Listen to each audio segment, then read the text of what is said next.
להגיד כמה דברים התרשמות של סופר, עורך מאומנות מציורים של ישי.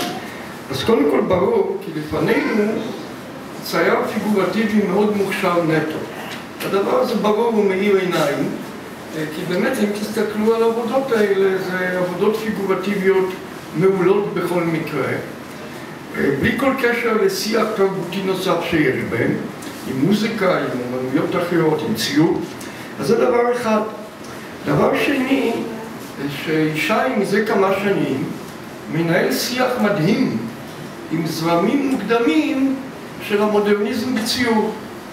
נגיד עם אימפרסיוניזם, עם פוסט-אימפרסיוניזם, אולי עם פרוביזם, עם זרמים פיגורטיביים אבל מודרניסטיים, בעצם של מודרניזם מוקדם.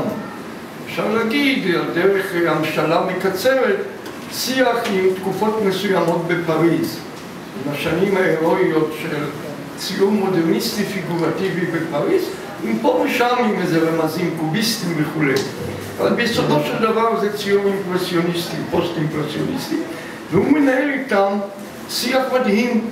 עכשיו, השיח הזה הוא לא שיח פוסט-מודרני, למרות שקל לטעות, כי בשיח פוסט-מודרני מדובר על ציטוטיות גרידא בלבד, והרבה פעמים על איזה סוג של פרודיה או פסטיש, אבל ישי מאוד מופעם מהגדולה המודרניסטית.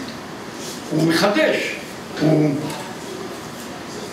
משדך במידה מסוימת, לא פעם, רצף, נגיד אימפרסיוניסטי או פוסט-אימפרסיוניסטי, עם דברים מופעים מתחילת המאה שלנו, או מסוף המאה הקודמת, נגיד בתחום אקולוגיה או בתחומים רמזים תרבותיים שונים.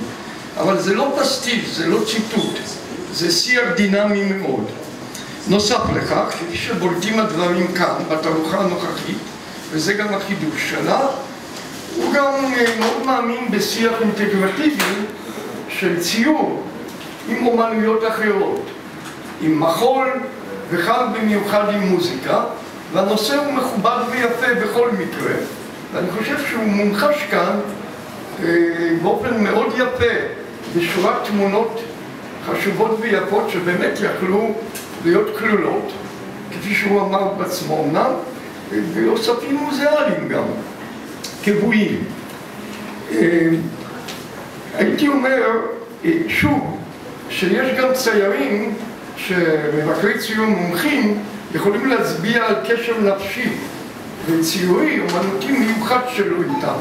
אני קטונתי, פה ושם אני רואה משהו, אפשר לציין שמות, מונה ומנה, מהם, עד ואן גוך וצ'יריקו האיטלקי, אבל ועד קנדינסקי, רמזים על אומנות, שיח עם אומנות בכלל. על כל פנים שוב, לפנינו אומן מאוד רציני, שלא פוחד, איננו פוחד להציג את האני מאמין שלו, בדרגה מקצועית מאוד גבוהה בכל מקרה.